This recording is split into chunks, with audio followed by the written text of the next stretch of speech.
The Cuban and US foreign ministers have held a historic meeting in Panama, the highest level encounter between the two countries before their presidents attend a landmark summit.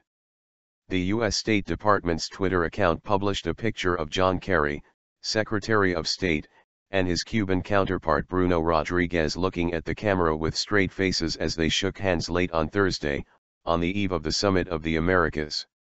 It was the first time the chief diplomats from the two nations met since 1958, 1 year before Fidel Castro's revolutionary guerrillas came to power. Kerry and Rodriguez were in a room with 2 chairs and a glass coffee table, but the tweet did not reveal more. The presidents of the two nations, Barack Obama and Raul Castro, landed in Panama in advance of their own encounter set for the 35-nation summit on Friday and Saturday. Al Jazeera's diplomatic editor James Bays, reporting from Panama City, said this year's summit was historic because all of the countries in the Americas were present for the first time. The Summit of the Americas is held every 2 years and, in some ways, this year's meeting is a coming of age, he said.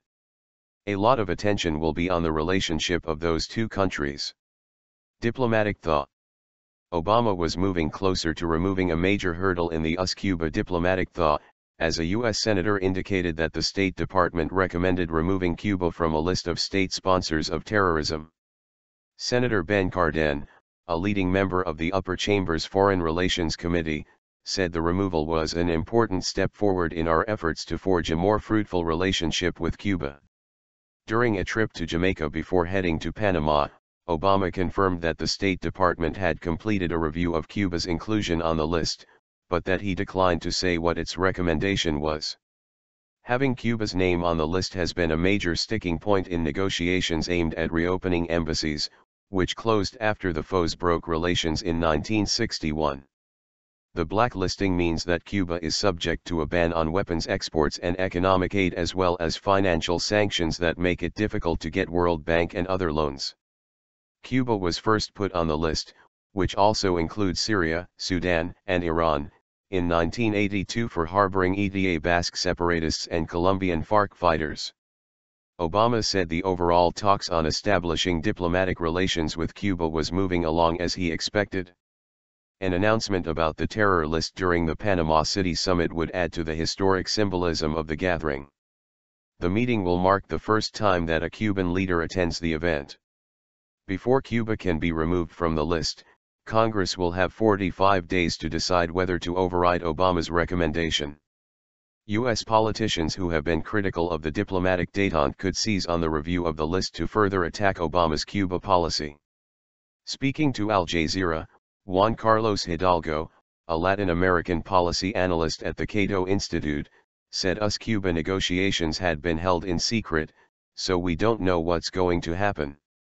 It's been a riling point for over half a century for Cuba, which has been presenting itself as a victim of U.S. aggression. But now, all of a sudden, the U.S. wants to be friends with Cuba, he said. If you look at statements from Castro over the past months, it looks like he is trying to raise the price tag by asking the U.S. to return Guantanamo Bay or lift the sanctions in return for closer ties.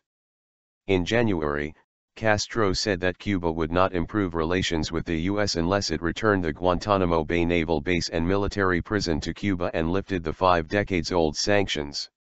A scene of tensions among Cuban dissidents and government sympathizers emerged in Panama City on Thursday when about 100 Castro regime supporters jeered dissidents as they arrived at a Latin American civil society forum. Cloud on horizon. Al Jazeera's Bays said a cloud on the horizon at the Panama City summit was Obama's issuing an executive order for sanctions against Venezuelan officials a month ago, which could be viewed by some countries as a clumsy move. The sanctions were imposed against Venezuelan officials accused of human rights abuses in a crackdown on the opposition. Venezuelan President Nicolas Maduro, Cuba's main ally in the region, said on Thursday he had gathered 13.4 million signatures in a petition calling for Obama to lift his executive order, which calls Venezuela a U.S. national security threat. Maduro welcomed White House statements saying it does not see Venezuela as a threat after all, adding that it could start a new historic era in relations. Reporting from Panama City, Al Jazeera's Latin America editor Lucia Newman said, President Maduro seems to be extending an olive branch, saying he wants better relations with the White House. This happened after a top Obama aide told reporters at a pre-summit briefing that Venezuela does not represent a risk to the United States. This attempt to repair the damage caused by what has been widely described by diplomats as an unnecessary and unfortunate comment by Obama, leaves the door open for a final summit agreement.